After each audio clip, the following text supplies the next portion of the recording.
It's been 1 month since the deadliest human smuggling attempt in U.S. history, and for the families of the victims, they are struggling to move forward while they continue to endure the tough conditions that force their relatives to seek a better way of life in the first place, despite the risks.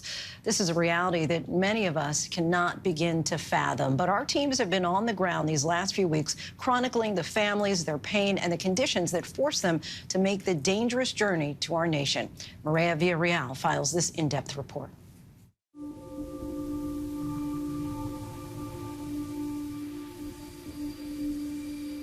We've got an 18-wheeler. Looks to be about 60 people that are inside.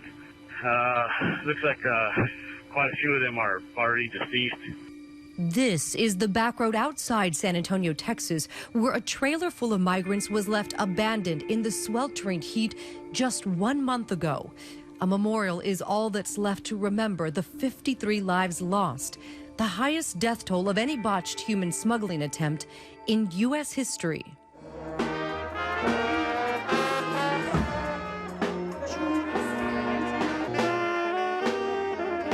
The pain of that loss felt more than 1,000 miles away.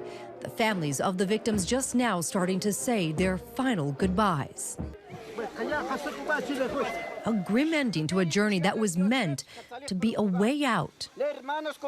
In the small town of Zocubal, Guatemala, Maria and Casimiro Guashiac waited for weeks to have their son's body, Pascual Melvin, repatriated from the U.S. One of the 53 fatal victims of the tragedy, Pascual Melvin was just 13 years old.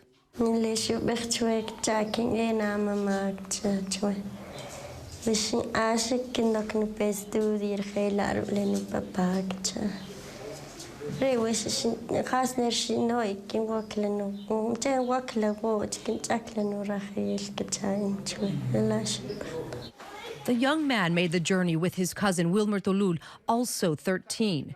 They both grew up in this town, an indigenous Mayan community located in the department of Solulal, 100 miles from Guatemala City, where more than 70% of the population live in poverty.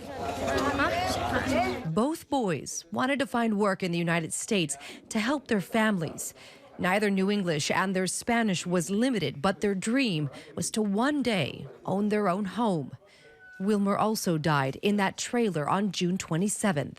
Cuando Shelby se chuta un texto de voz, que está un texto de voz que 3 horas carrasco pan San Antonio y ya ni llena pinches y siempre no está también y te que dar no da sich que cogen trailer sur cash que ya inmediatamente si no clampar la noticia sino y cabal si.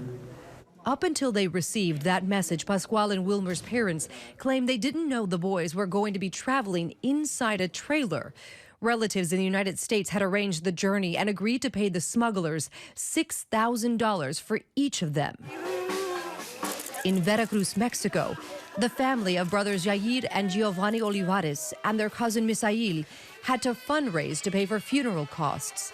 Yair was 19, Giovanni and Misail 16. Their dream, similar to Pascual and Wilmer, migrate to America and be able to one day afford a place of their own. Ellos querían pues construirse una casa. La verdad aquí hay trabajo, la verdad sí hay, pero muy mal pagado. Ya como las cosas están subiendo de precio, pues las cosas suben, pero el trabajo no les suben. Pues por eso ellos tuvieron que salir a buscar una mejor vida. The family agreed to pay a smuggler $10,000 for each traveler. They were forced to pawn their home to make the payment. The father of Yair and Giovanni still reeling over the last messages he received from his son, the 19-year-old inside the trailer, saying that he was hoping the smugglers would return for them shortly and promising his dad that he would try his best to work and pay for everything. That was the last time he'd ever hear from his son. More funerals in Honduras for brothers Fernando José Redondo Caballero, Alejandro Miguel Andino Caballero, and his girlfriend Margie Tamara Paz. 3 of the 6 Hondurans then lost their lives in the trailer. The families of the few that survived afraid to speak up.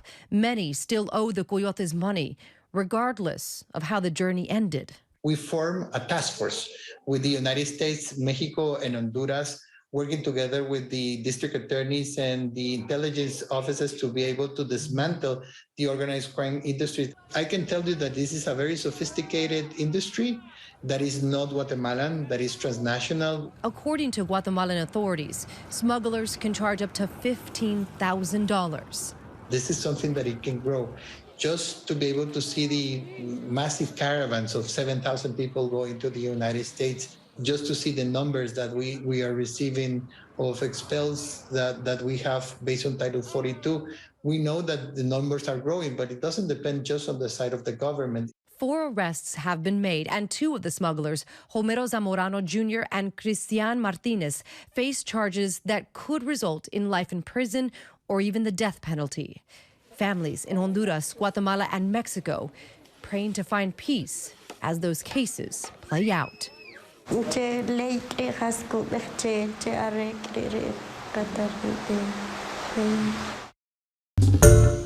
Hi everyone, George Stephanopoulos here. Thanks for checking out the ABC News YouTube channel. If you'd like to get more videos, show highlights, and watch live event coverage, click on the right over here to subscribe to our channel, and don't forget to download the ABC News app for breaking news alerts. Thanks for watching.